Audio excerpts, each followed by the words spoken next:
Pagi Pak, saya Rusdianto Manula akan membacakan hasil materi yang sudah saya rangkum dari pertemuan 2 sampai pertemuan 15 untuk melaksanakan hasil ujian akhir semester mata kuliah Al-Islam. Di bab 1 ada hakikat ibadah, yaitu konsep ibadah dalam Islam sangat berbeda dengan konsep lainnya atau kepercayaan agama lain. Ibadah dalam Islam merupakan puncak dan perasaan tunduk dan patuh kepada Allah. Islam telah meletakkan ibadah tempat yang paling istimewa sekali, yaitu Al-Quran telah menjelaskan bahwa seluruh jin dan manusia diciptakan semata-mata hanya untuk tujuan ini. Di bab 2 ada sholat.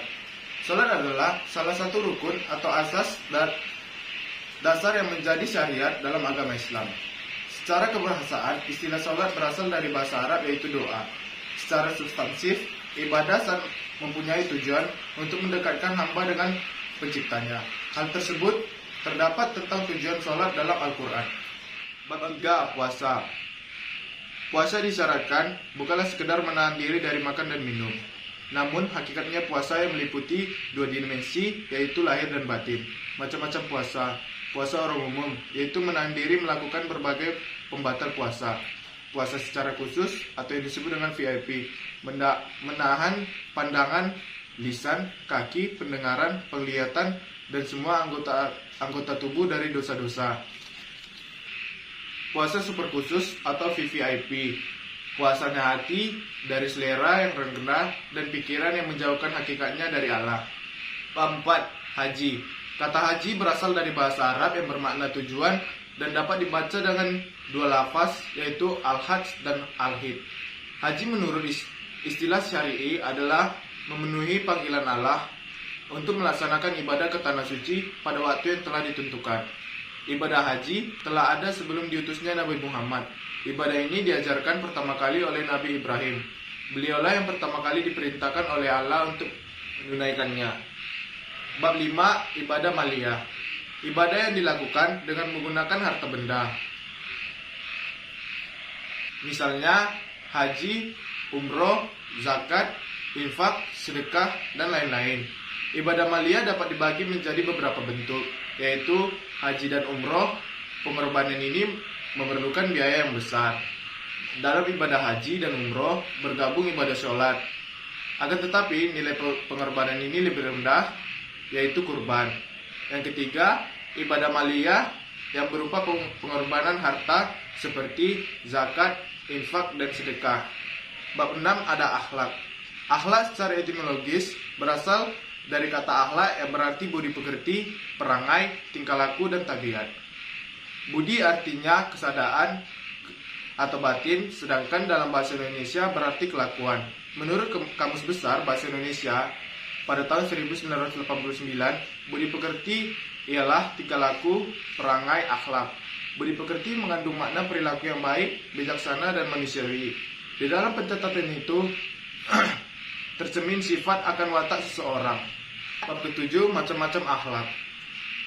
Akhlak kepada Allah jauh lebih penting kepada Sang Khalik atau akhlak kita kepada Allah. Para ulama menjelaskan bahwa berakhlak kepada Sang Khalik berputar pada 3 perkara, yaitu membenarkan berita yang datang demi Allah. Yang kedua, menerima hukum-hukum yang Allah tetapkan dan mengamalkannya. Yang ketiga, menerima takdir Allah dengan sabar dan ridho. Bab 8, membangun keluarga sakinah, yaitu anjuran menikah atau cara memilih pasangan yang ideal, melakukan khitbah, bagaimana mendidik anak, sama memberikan jalan keluar jika terjadi kemelut dalam rumah tangga. Pernikahan adalah fitrah kemanusiaan, maka dari itu Islam menganjurkan untuk menikah, karena nikah menciptakan naluri kemanusiaan. Selanjutnya, untuk menjalani konsep pernikahan dalam Islam, maka tujuan yang paling benar dan sah adalah Al-Quran dan As-Sunnah fis sahifah. 9, akhlak dalam keluarga. Yang A, urgensi keluarga dalam kehidupan manusia. Secara sosiologis, keluarga merupakan golongan masyarakat terkecil yang terdiri atas suami, istri, dan anak. Pengertian demikian mengandung hubungan darah dan juga sosial. Pengertian keluarga dapat ditinjau dari perspektif psikologis dan sosiologis. Secara fisiologis, keluarga adalah sekumpulan orang yang hidup bersama dalam tempat tinggal dan masing-masing anggota keluarga merasakan adanya persekutuan batin. Secara sosiologis, keluarga adalah satu persekutuan hidup yang dijalin oleh kasih sayang antara dua jenis manusia untuk saling menyempurnakan diri. Di bab 10 ada akhlak sosial. A. Pandangan Islam tentang kehidupan dunia.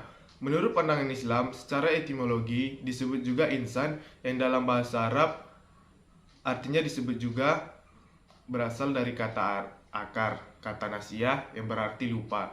Dari kedua akar kata tersebut menyebutkan manusia, karena manusia memiliki sifat lupa dan jinak, dalam arti manusia selalu menyesuaikan diri dengan keadaan sekitarnya. Pada diri manusia, sejak dilahirkan juga sudah memiliki hasrat, bakat, naluri yang kuat untuk berhubungan dan hidup di tengah-tengah manusia lainnya. Dan juga ada beberapa faktor yang memengaruhi manusia hidup bermasyarakat. Yang pertama, faktor alamiah atau kodrat dari Tuhan. Yang kedua, faktor saling memenuhi kebutuhan. Yang ketiga, faktor saling ketergantungan. Bab 11, muamalah. Yang A, makna muamalah. Menurut bahasa, muamalah berasal dari kata amalah, fu'amili, yang sama dengan wazan, fu'alah, yufa'ilu, mufa'alat, yang artinya saling bertindak, saling berbuat, dan saling mengamalkan. Muamalah adalah salah satu aturan atau hukum Allah yang mengatur manusia dalam kaitannya dengan urusan duniawi dalam pergaulan sosial. Akhlak dalam bermuamalah. Al-Hasan Al-Basiti menyebutkan bahwa akhlak yang baik ketika bermuamalah terhadap sesama ada 3, yaitu yang pertama, menahan diri dari mengganggu sesama. Yang kedua, mengerahkan kebaikan bagi sesama. Yang ketiga, menampakkan wajah yang ceria. Bab 12, Islam dalam persoalan hidup dan kerja. Hakikat hidup dan kerja, rahmat Allah terhadap orang yang rajin bekerja, atau akhlak dalam bekerja, atau keharusan profesionalisme dalam bekerja. Yang A, hakikat hidup dan kerja. Dalam diri manusia terdapat apa yang disebut dengan nafs sebagai potensi yang membawa kepada kehidupan. Dalam pandangan Al-Quran, nafs diciptakan Allah dalam keadaan sempurna yang berfungsi untuk menampung serta mendorong manusia berbuat kebaikan. Yang B, rahmat Allah atas orang yang rajin bekerja. Abu Bakar Siddiq berkata, "Aku benci orang berperilaku atau berpaku tangan tanpa ada aktivitas kerja," dan dalam hal ini Umar selalu mendorong umat manusia untuk memiliki semangat kerja dan beramal. Yang C, akhlak dalam bekerja. Seorang muslim dalam bekerja selalu berhati-hati dan terbuka pikirannya kepada keindahan ciptaan Allah. Dia menyadari bahwa Allah yang mengontrol semua urusan dunia dan kehidupan manusia. Yang D, profesionalisme dalam bekerja. Profesionalisme berarti berkualitas mutu dan ahli dalam suatu bidang pekerja yang menjadi profesinya. Bab 13, Islam dalam masalah harta dan jabatan. Yang A, harta dan jabatan adalah amanah dan karunia Allah. Harta dan jabatan adalah amanah yang Allah titipkan juga kepada kita. Keduanya juga akan diminta Allah pertanggungjawabannya di hari kemudian, baik terhadap cara mendapatkannya maupun cara mempergunakannya. Setelah dapat, dan di dalam sebuah hadis yang sahih disebutkan bahwa harta itu ditanya tentang dari mana ia mendapatkannya dan kemana ia membelanjakannya. Demikianlah hasil bacaan dari materi yang sudah saya rangkum dari pertemuan 2 sampai pertemuan 15 untuk melaksanakan ujian akhir semester pelajaran Al-Islam. Bila ada salah, saya mohon maaf. Sekian dan terima kasih.